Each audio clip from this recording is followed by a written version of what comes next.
Hello, everybody, and welcome back to the Rocky Top Insider Press Pass podcast here on this Wednesday, January 8th edition. First time for me, your host, Jack Foster, in a while. I haven't been on the Press Pass since before the Ohio State game, so it's been a minute since I've been on here with my guys, Ryan Schumpert and Rick Butler. Rick, how you doing today?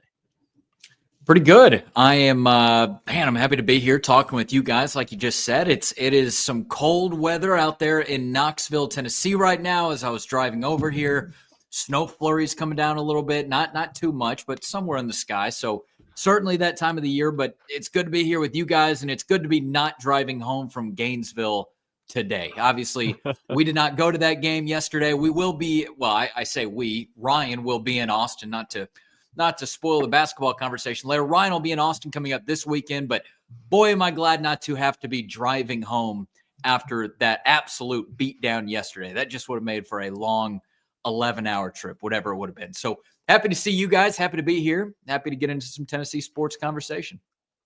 Yeah, absolutely. A lot to get to today, Ryan. You know, the basketball obviously is something, if you haven't watched or listened to the instant reaction Ryan and Ric did last night, Tuesday night, after Tennessee's loss to Florida, go check that out. You can get some instant recap there, but we will be breaking down that game a little bit more here and just a little bit of a big picture conversation for Tennessee basketball as well. Some portal notes, some offseason stuff with Tennessee football. But Ryan, as you were saying?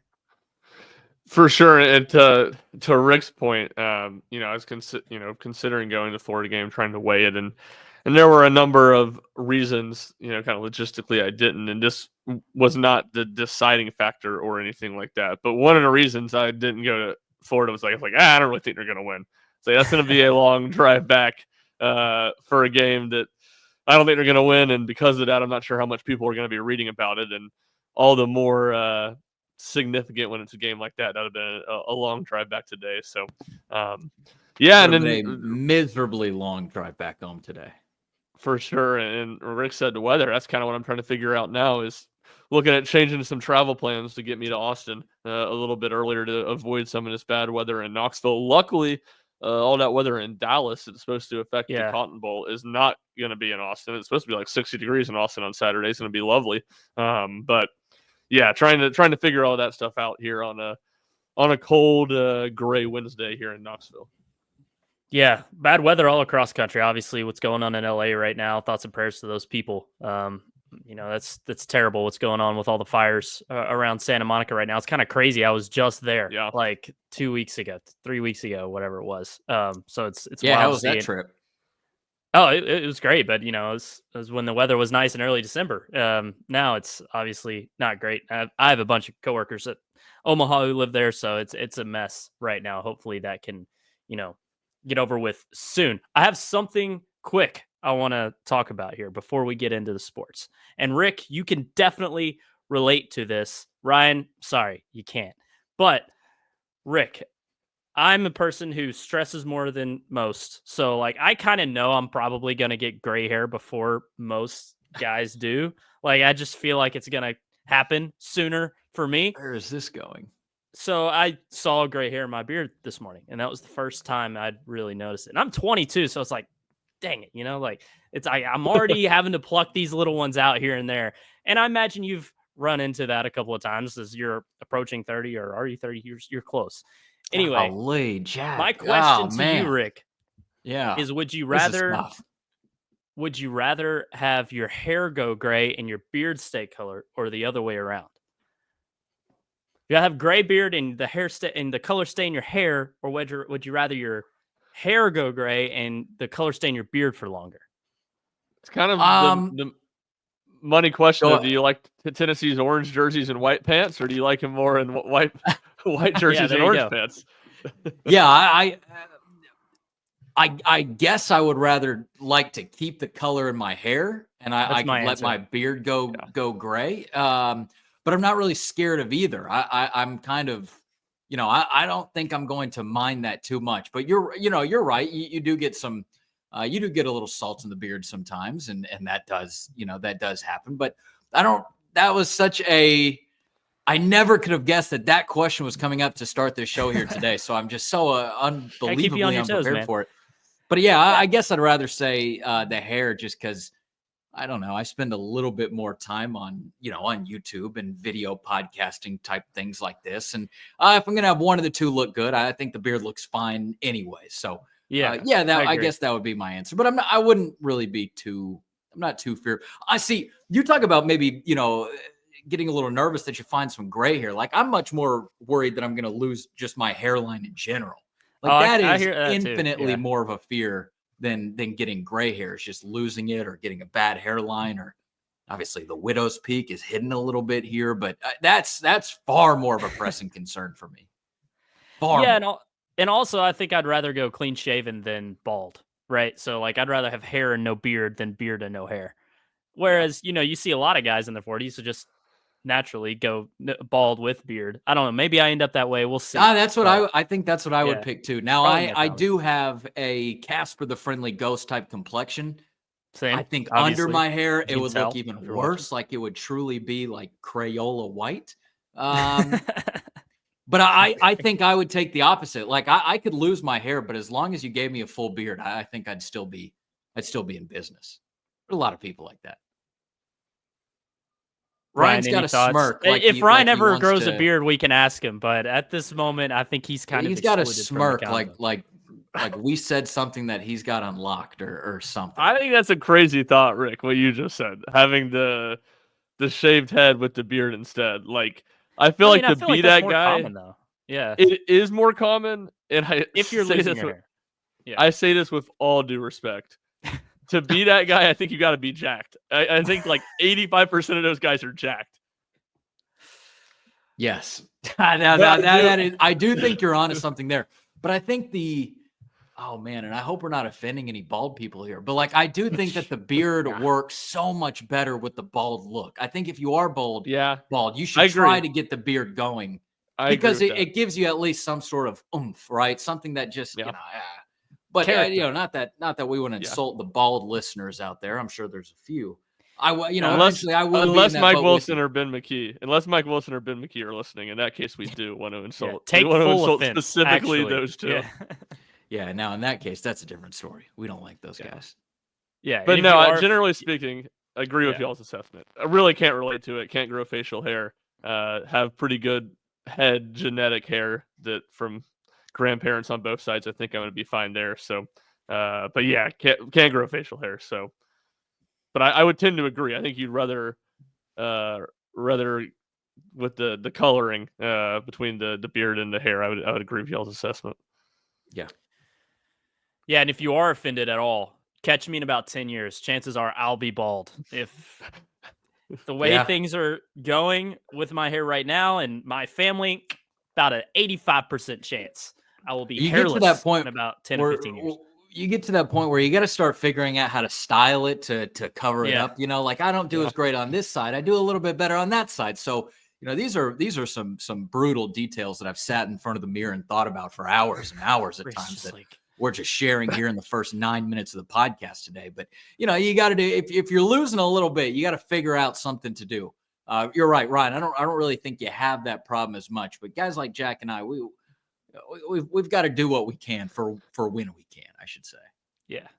No, sure. It goes both ways. I don't have the, I got this, I'm the skinniest person that's got a double chin in the world. And I got no way of hiding it. So with the inability to grow facial hair. So, it's really just reverse problems if we're being honest. Hey, at least we're all jacked though, right? The three of us unequivocally cannot be debated or argued. We're in prime shape otherwise. Hey, 2025 is our year, Rick. Don't you doubt it. Don't you doubt it. Next year, didn't doubt it until about 5 minutes ago. You started this conversation. You said, "Hey, Rick, you're going gray. Let me ask you about this." So I really wasn't worried about it in 2025. Now I guess I am a little bit more. So I appreciate you starting out the show that way. That's wonderful.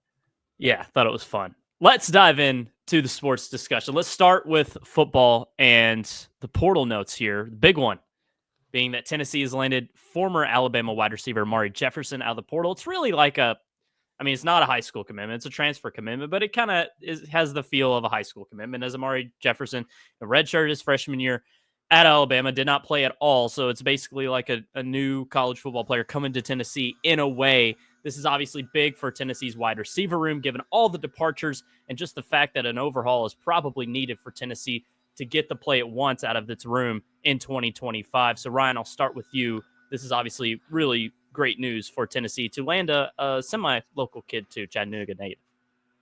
For sure, and just big from the number standpoint. And I think, like you said, it's not a high school commit, but it kind of feels that way in the sense of this is a guy that has, really no experience at the college level, but is a talented player, and you're going to have for the long haul. It's more of a long term deal. And Tennessee really wanted him badly a year ago when he ends up going to Alabama, and Nick Saban was really the main reason he went to Alabama.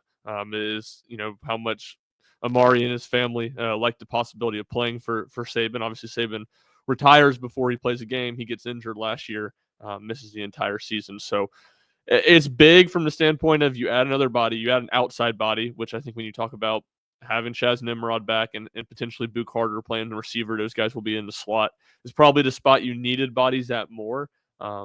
So in that sense, it is a big get. I think there's reasons to be excited about it, but at the same time, I don't think it does a ton to answer the questions that we have or you have in general. You have to have in general about Tennessee's receiver room going into 2025. Yeah, it's not a proven player. It's just it's a prospect with a lot of upside, and I think Tennessee needs upside out of this room. Last year you look at what Tennessee did in the portal, and Brazel being the big one. Yeah, it was a proven player in a sense, obviously, and he had a good career so far at Tulane, but it wasn't just this out of the park transfer land for Tennessee. And Brazel was just kind of this other experienced player that fit in this room that was just relatively mid all year long. So I think getting a young player is a nice dose of upside for Tennessee here with this room. But obviously, Rick, the Vols shouldn't be done trying to bolster this room going into next season. No, and they've been linked to, obviously, the Zachariah Branch situation fell through their grips. He and his brother Zion ended up going to Georgia. Know that Tennessee's been linked to Malik Nelson, who's been a former Alabama, former Florida State, former JUCO kind of guy even. But yeah, I do think that Tennessee's going to kind of need to stay on that wide receiver tree, or at least branch of the tree from the transfer portal. Because if you look at Amari Jefferson, and I wrote about this yesterday, yes, hey, bringing him into Tennessee, kind of doing a make good on their recruitment that you let get away from you just about a year or two ago, that's great. And it's slowly but surely building back some of the depth that Tennessee is losing. Because ultimately, guys, I don't know if the three of us have sat here and talked about since the transfer portal opened, Tennessee lost a lot of those backup receivers through it. Now, nobody really that you would sit there and scream, and I know, Ryan, this has been a big point of yours, that, nobody that you would sit there and scream and go, it's over because they hit the transfer portal. But it was a pretty good bit of backup depth. You saw that kind of you saw a lot of those guys weren't available in that Ohio State game. Now, that wasn't obviously Tennessee's only problem with the wide receivers, but they weren't available for it because they weren't on the team. This is a good job of just slowly but surely rebuilding back that depth, revamping that room, because Tennessee needs to revamp it a little bit.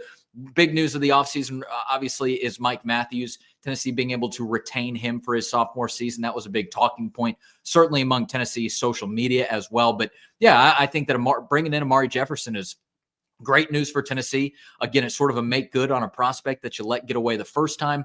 But again, you still got to go out there, and to me, you still got to do more. Still got to try to bring in some talented players. But the upside about Amari Jefferson is that he has 4 years of eligibility remaining. Did not play that last year with Alabama. You look at a guy like Malik Nelson, who may only have 1 year of eligibility. And I'm not exactly positive on what that is, Ryan. Maybe but I think those are some of the other things you're factoring into this decision as well, especially with just the old NIL conversation. But excuse me. What happened there? Malik Benson, he committed to Oregon yesterday. Malik Benson, excuse me. Okay, so I had missed that myself. So obviously Tennessee does not swing and hit on him, but I still think that overall point to the transfer portal stands. Yeah, Ryan. It's like you look at next season, and we can kind of get into this a little bit more here. Just your thoughts on the wide receiver room as a whole as it stands right now. It's young. It's Mike Matthews entering, year 2 after showed some flashes here and there, but obviously wasn't used a lot. True freshman season. And Braylon Staley, who is a new player to this Tennessee offense, is going to be for all intents and purposes next year. And then Amari Jefferson. You'll have some older guys here and there, I imagine, but it's really those three that stand out as what can take the wide receiver room to the next level. For sure. And actually, can we work backwards real quick on Amari? One more Yeah, note yeah, on go Amari. It was lump just them in. the baseball tie of things. I wanted to touch on For that sure. too. Of the guy that was a Tennessee baseball commit before he was an Alabama football commit. Really was a baseball prospect before a football prospect. I think he was like the number 6 player in the state of Tennessee. Perfect game in 2024.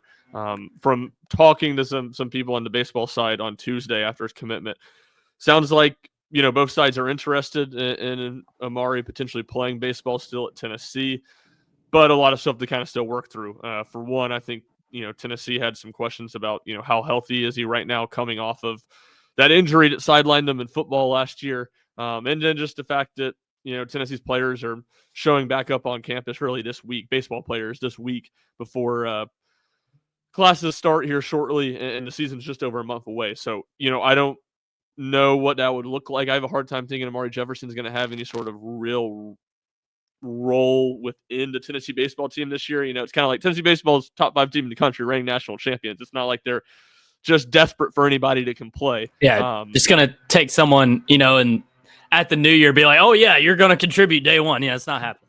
Yeah, this isn't like, Tony's first year or something maybe, where it's like, all right, anybody that can play a little bit, you could really use. So all that to say, it is a conversation that's happening right now between the two sides. It is a possibility, but a lot of stuff to work through. And obviously that's just a hard crossover to do, given the fall practice and baseball is so important during the football season, and obviously spring practice going on during the baseball season. So will be worth tracking for a while, but something that is at least to keep on your radar in a conversation that's happening.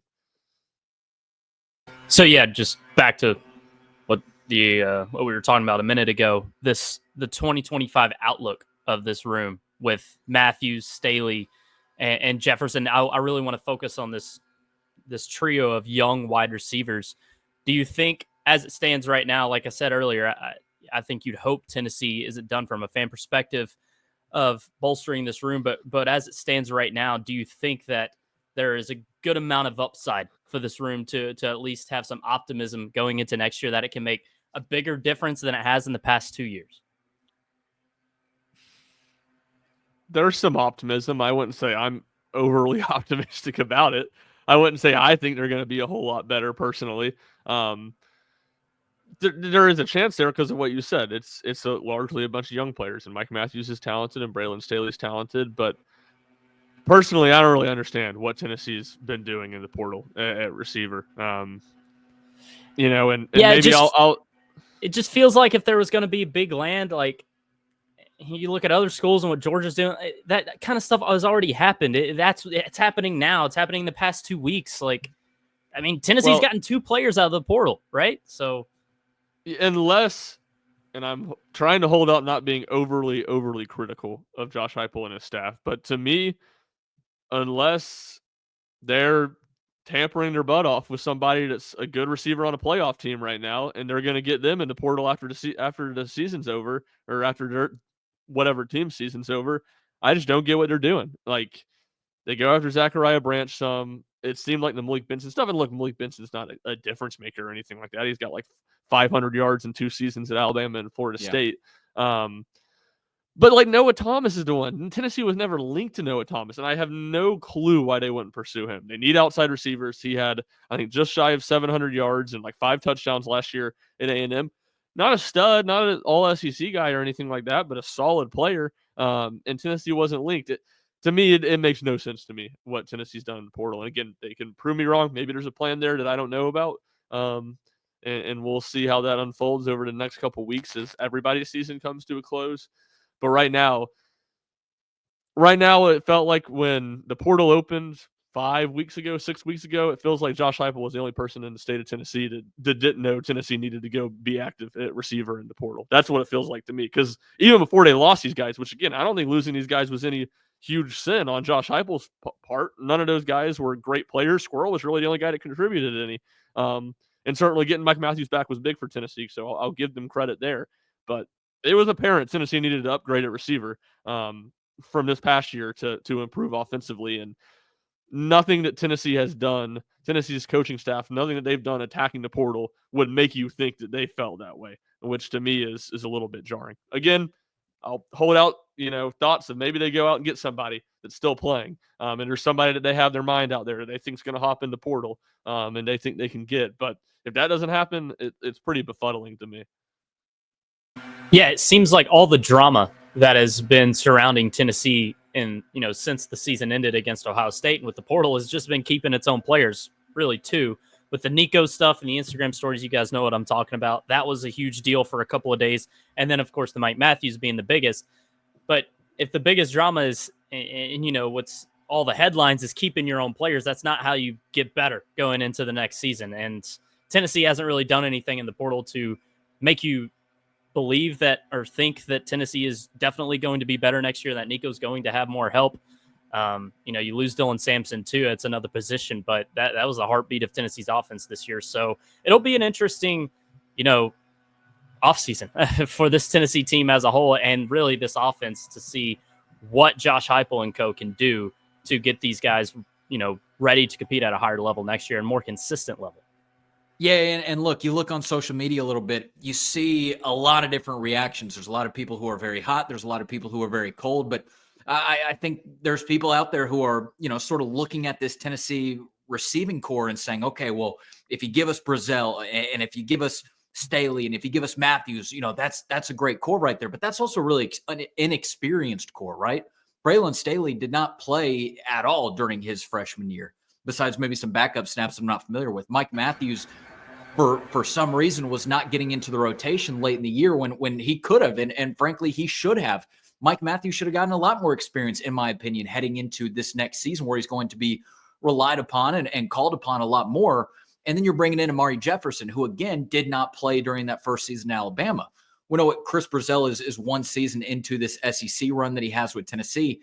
There's just nobody that's standing out to me, at least, that's saying, hey, that's a guy who's gone and proven he can do it, proven against, good teams, but maybe just good conferences, things like that. And again, there's still a lot of talent with those guys, but you guys are right. Tennessee's kind of sitting here and saying, we've got some pieces. And again, we talk about Mike Matthews. Mike Matthews is a dangerous player on the field. He can do a lot of different things, but there's just a lot of inexperience with this Tennessee receiver room as well. There are guys in there who are going to have to grow up pretty quickly when they get some of their first meaningful snaps and rotations out there on the field. Definitely. And I think that's all very true. And one thing I will say to defend Tennessee a little bit after ripping them a little bit there, just on the portal as a whole, I will say from a numbers game, I don't think they can sign a lot of guys because they're still on the scholarship productions. And you look at it, they signed 25 high schoolers in December. They have, and some of it is a little dependent because you have guys like Andrej Karic and Bryson Easton and Dominique Bailey who are either trying to come back or could potentially come back next year. So some seniors are different, but Tennessee only loses like 12 scholars, around 10 to 12 scholarship seniors off this roster. They'll lose Dylan Sampson, a junior. No announcement, but you still expect them to lose James Pierce off this roster. So when you consider all that, there's not a ton of, I don't think Tennessee even has the numbers to go out and get like 7 or 8 portal guys. So I can give them a little bit of a pass for not being just as a whole super aggressive in the portal.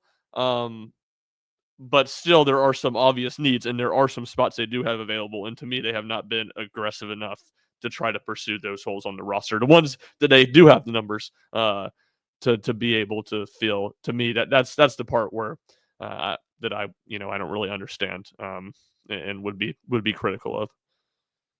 So expand on that a little bit. Outside of wide receiver, where does Tennessee need to be going in the portal right now to get their roster better for next year? Like, wide receiver is the one that everyone's talking about, but what else does Tennessee need in your eyes?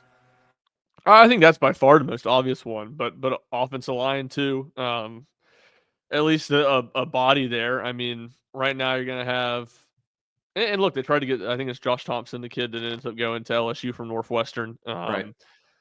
But if Andrej Karic doesn't come back, you're going to have 2 starters on the interior of the offensive line that are returning starters that haven't played at all. And look, you feel pretty good about Vyson Lang at center. Not sure who that guy would be at guard. And then, and part of that's the nature of the beast. They're, I'm sure paying a lot of money to have David Sanders come in, but it's probably going to be David Sanders at right tackle and, Bennett Warren maybe, or another young player as the third tackle. So I think adding a body there for depth would be good. I think adding a body at running back for depth would be good too. I mean, Tennessee has, I believe it's, if I'm not mistaken, really just 2 returning scholarship backs in Deshaun Bishop and in Peyton Lewis. And I like those guys, good players. I like DeJuan Morris, who Tennessee has from Oakland too. So don't think Tennessee needs to invest a ton of money in getting some star running back in the portal. But to me, it does feel like they need to add another body there, just from the standpoint of through his 2 years at Tennessee, Deshaun Bishop has been consistently hurt. Peyton Lewis was a little bit banged up this year. And if you have one of those guys go down, then all of a sudden you're dependent on 2 true freshmen to be their backups and be the other guys that are getting carries. So the offensive line and then just a body at running back would be something that I would say would be where my emphasis is. I really defensively, for the most part, they could use a body at defensive tackle.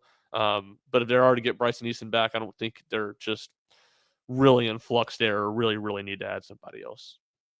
Yeah, I think that just looking at the trenches is, hey, this is SEC football. We saw why Tennessee's defensive line was able to be so dominant throughout the year. No, it's because they had a ton of bodies to sort of cycle through. It picked up Jackson Moy through the transfer portal last year. Jackson Moy ended up being a good rotational defensive lineman for Tennessee in that spot. So I think you're always looking at the trenches a little bit, but otherwise, I mean, Ryan ran a pretty clean sweep right there through what Tennessee needs. And I think he's making great points just on the receiver room going back a couple minutes ago. But you're right. It's been a wild ride to see what Tennessee's done here so far through the portal. And again, Amari Jefferson, which came in on Tuesday, I believe the announcement was only Tennessee's second portal edition of the year, joining Wendell Moe Jr. Yeah. So that's what Tennessee has done a little bit in the portal, but I think they're still going to try to look for more. And obviously that's what they need to do here in this spot. Yeah. I mean, it goes without saying, but no Sampson, if, I have a hard time believing a running back added will just be, like a Sampson, a complete bell cow and to carry an offense if called upon. So if you don't have that, which it doesn't look like Tennessee's going to next season, I mean, Bishop and Lewis are talented players, but you don't think they would take that kind of leap to become the best running back in the SEC by any stretch. So that means Nico in this passing game has to evolve and has to be better next year with, year 2 of Iamaleava under center. But as it looks right now, doesn't look promising. So it's got, like I said, it's going to be an interesting offseason. But before we get to hoops, any more portal notes, offseason notes from you guys? No, I mean, I try to add this whenever I talk about it because I sound so doom and gloom. Like, look, I still think Tennessee's got a high floor for next year. I think the defense is in a good spot. I think Tennessee will be able to run the ball pretty well because of the wide splits and stuff just about every year. So it's not like I think the sky's falling for Tennessee or I think they're going to be horrible next year or something all of a sudden. But to me, their ceiling is right now, to me, feels no higher than it was this past year unless Nico just makes a massive, massive jump and can really carry the offense and maybe carry a young, middling receiving core in the way he wasn't able to. And you wouldn't expect him to be able to as a redshirt freshman. Well, on Tuesday night down in Gainesville, Tennessee basketball suffered its first loss of the season, men's basketball. That is 73-43 to the Gators, a 30-point loss. Now, everyone knew Tennessee wasn't going to have a perfect season. A loss was coming eventually. The SEC being as loaded as it is, you'd figure it was coming sooner rather than later, especially with these road trips coming up for Tennessee, including this one. And 2.5-point favorite moved to 3.5 before tip. You kind of knew where this thing was going. If the books were telling you where it was headed, I'll say that. So Florida, though, a 30-point win. No one saw that coming. No one saw the shooting performance coming from Tennessee, specifically a poor performance, underwhelming performance from its best scorer in Chaz Lanier. So, guys, I'll throw it to you who are obviously on the beat each and every day. Like I said, I don't think either of you would have been surprised if I told you Tennessee lost, but certainly a loss like this is hard to swallow from a fan perspective.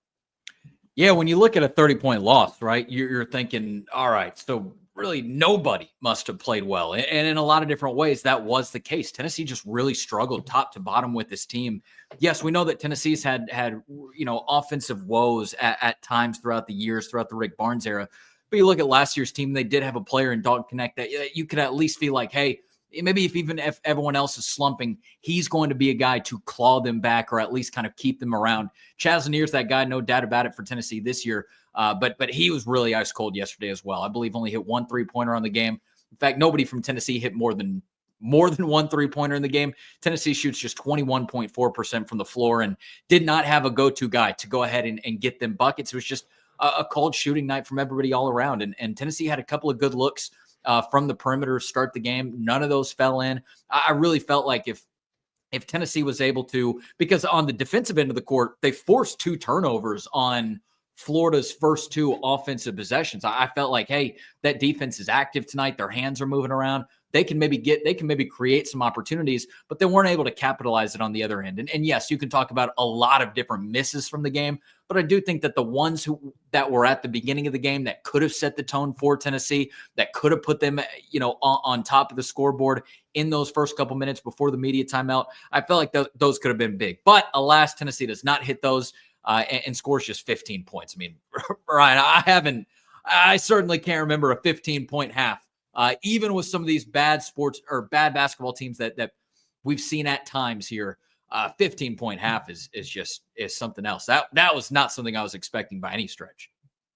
No, definitely not. And I'll just dive into some numbers, I guess, here. Worst scoring total of Rick Barnes' tenure, 43 points. Ironically, the previous low was 46 points in a win against Auburn a few seasons ago. Lowest shooting percentage of the Rick Barnes era.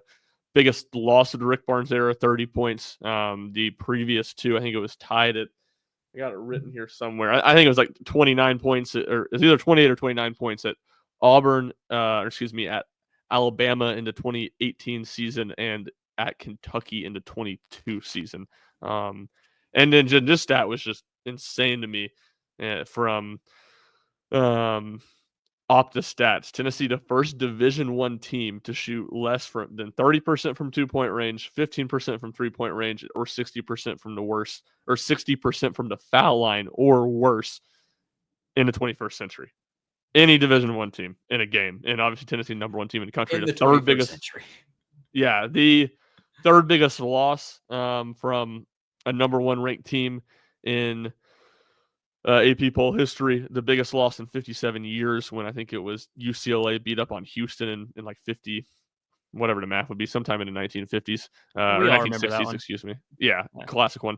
Though I will say, to that point, because the 1 and 2 were, I think it was in the 50s is when Kentucky beat St. John's by like 40 when St. John's was number 1. And then in the 70s, it was that game. But just last year, Iowa State, and this one felt a lot more similar. Iowa State, who was number 7 in the country, obviously Florida number 8. Number 7 Iowa State beat number 1 Houston by 28 points in the Big 12 the Big 12 tournament last year. So that's one similar to compare it to, but certainly just an ugly night. And when you get into the numbers, pretty staggering just how badly Tennessee got beat and just how bad Tennessee was on the offensive end of the court.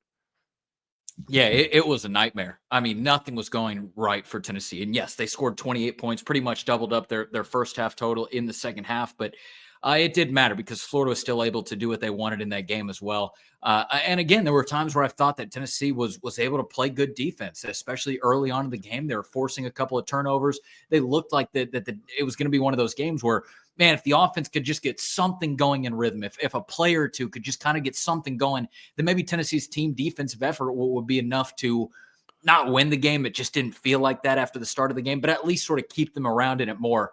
That thing ballooned quickly, and it consistently ballooned. I mean, there were several times where Florida was doubled up on Tennessee, whether it was 6-12, 15-30, 25-49, just so on and so forth. Tennessee just could never close that gap, and Florida kept expanding it. Ryan, I want to go back to something that you said real quick, just on the post-game show yesterday.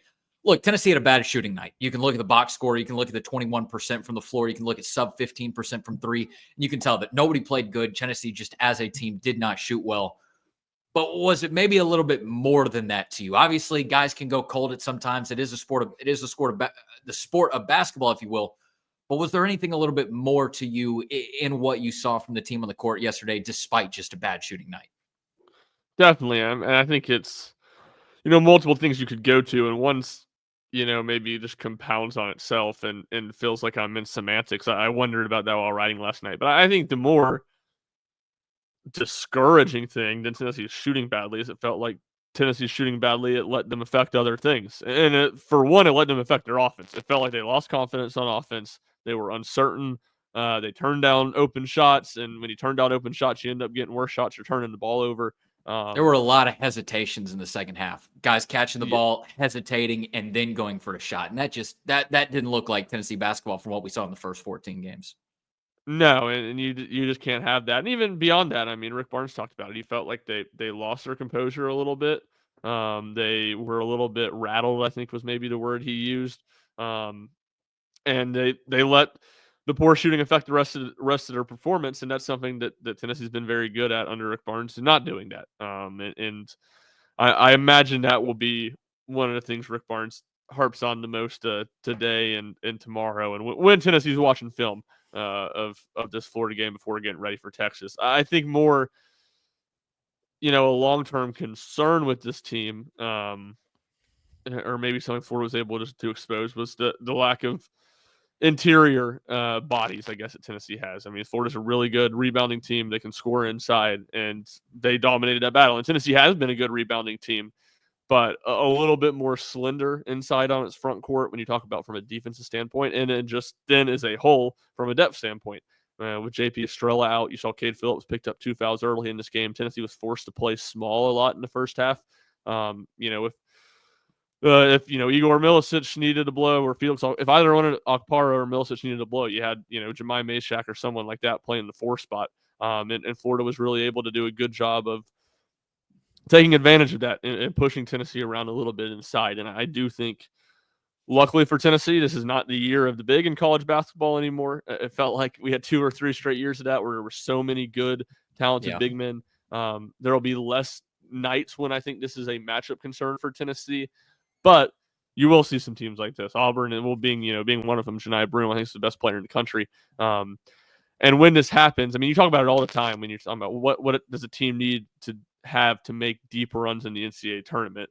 And one of those things is to be able to play in a lot of different ways. And I do think playing big is a way Tennessee is very limited in how they can play right now. And some nights you're going to see Tennessee, that'd be a struggle for Tennessee, especially if they get in foul trouble. And I definitely think that's what happened against the Gators.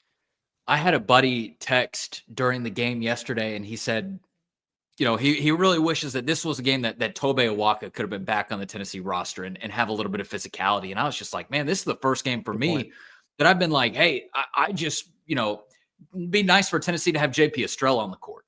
That's a guy who is still here, who was showing a lot of promise as the season went on late in the last year. And yes, maybe the close game against Illinois, you would have loved just to have a talented big man down there on the court to be able to cycle through. But this to me was one of those first games where I just said to myself, yeah, that's going to be a big loss at times. And to Ryan's point, obviously Tennessee is a guard-oriented team, and Igor Milicic can kind of step out and he can play on the perimeter.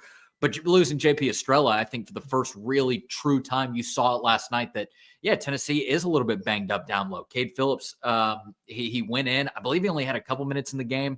He was coming off of that dislocated shoulder. And we really didn't see too much of him yesterday. It was just, it was tough for Tennessee to get things going down low underneath the basket. And I felt like this would have been a big Estrella game. So I'm glad that you mentioned that a second ago.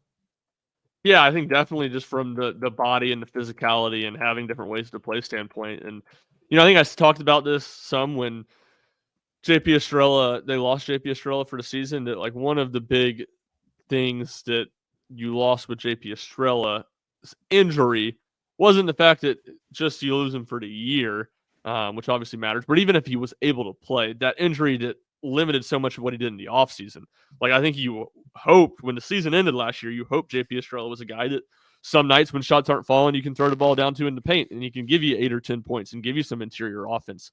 I think the chances of that happening were hurt a lot by him really not having an offseason. Not that he couldn't have still done it some nights, but probably less consistently or be less dependable. But that's another way that I think when, Tennessee's putting together this team, they would have hoped they would have been able to play, because Felix Okpara is not that guy. You're not going to throw the ball to Felix Okpara with a center on his back and ask him to score. JP Estrella can do that some. Not that he was going to be an All-American or an All-SEC guy or anything playing that way. But it was another option and something he'd like to have. Was it going to make a big enough difference for a 30-point game to be up in the air? Probably not, but it does, or not even probably not. It wasn't going to, but it does give you some other options, and it maybe doesn't get quite as ugly as it ended up being if you're able to play that way.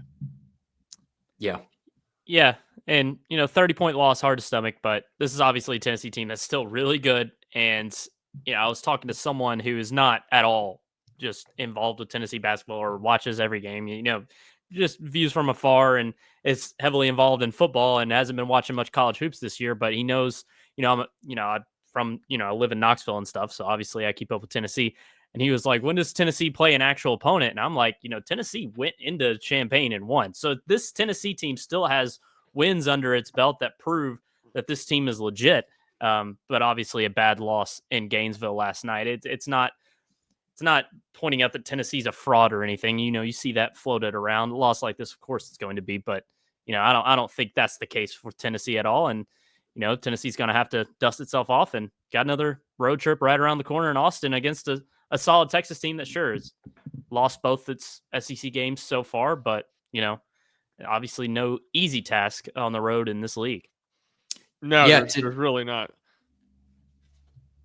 To Jack's point right there, I think that you look at Tennessee and you say two things can kind of be true at the same time. You say on one hand, yes, Tennessee deserves to be ripped for that game yesterday because they shot, like Ryan said, breaking a little bit of records here in the 21st century with how bad the shooting was. You can fairly rip them for that. And they're the number one team in the country. It was a tough game going up against Florida. But I think that a lot of people can also look at that box score and just say, boy, that must not have been Tennessee's night because nobody was making shots. It wasn't that Tennessee choked late in the final 8 minutes. It wasn't that Tennessee started out really great and then didn't play good. It was like, no, for 40 minutes, it was a beatdown, and Tennessee shooters were just ice cold. So, yes, I think that it's fair to rip Tennessee for that game. You show up in a hostile environment with nobody who kind of came to shoot, and you say, yeah, that's a bad moment for the season. But I don't think this defines Tennessee. I don't think this is also who Tennessee is. I think that they just caught Florida again on a night where all 8 or 9 players that rotated into the game, they went cold over the same 2-hour stretch in that arena in Gainesville. So I am looking forward to what Jack said a second ago. Hey, how is Tennessee going to bounce back? They've still got another 7 days at the time that we release this podcast before they come back to Knoxville to play a Georgia team who just got a big win over Kentucky just yesterday.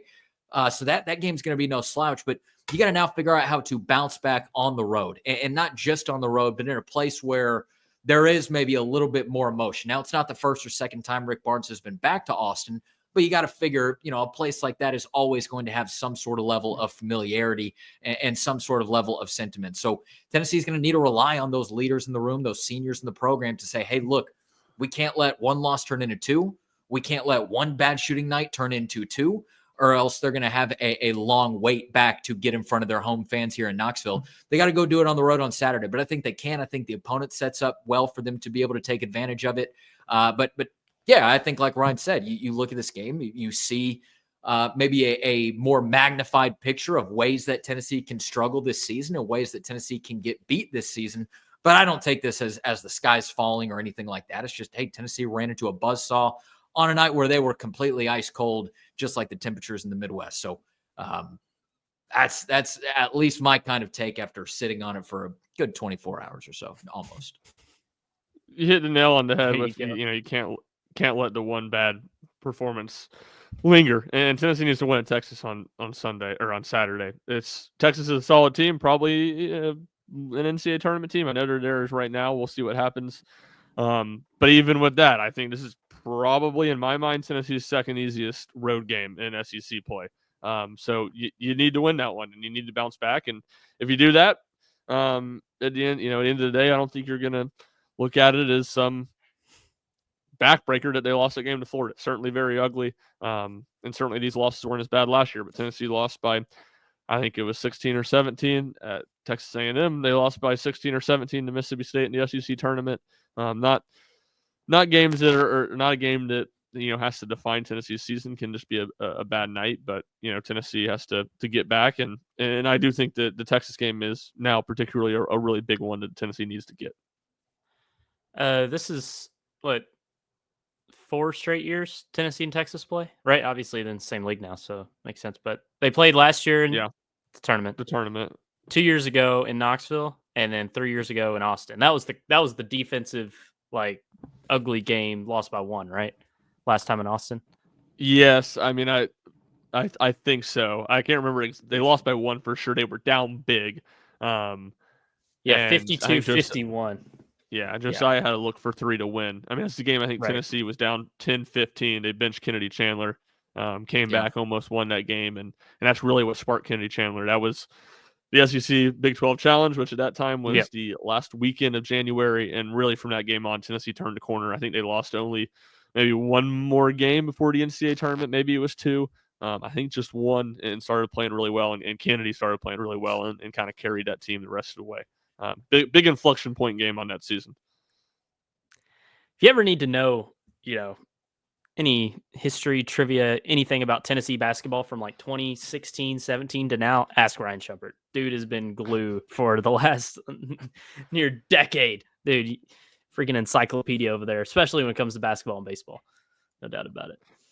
Yeah, I appreciate it. Fun, and I didn't know this stat, so I'm not going to act to know it, but I saw it in the game in the notes after Tennessee lost last night. Tennessee's most lopsided loss since they lost to Michigan in the round of 64 in the 2011 NCAA tournament, which was Bruce Pearl's final game at Tennessee. Oh, wow. So it's been a minute since Tennessee lost one by 30 plus points. It's a pretty good nugget right there. Ask some fans that should have been Rick Barnes' last game at Tennessee last night. So there was someone in my mentions that said tongue in cheek. Said something to the extent of Bruce Pearl never lost like this or something like that, which really made me, at the time when I saw that, I didn't know that was the last time Tennessee lost by 30 points. But when I saw that stat, it made me laugh in hindsight. There's people out there believing that after the last 4 days in Tennessee athletics, that Tennessee basketball just needs a complete new makeover. I mean, Kim Caldwell, she loses her first game of the season. People were going ballistic about that. Then obviously Rick Barnes has his normal haters. Some people out there, think just an overhaul is important to get here coming up soon. Not us though. Which the Lady Vols have a chance to bounce back. I believe it is tonight. I don't know where that game is. I think it's in Knoxville.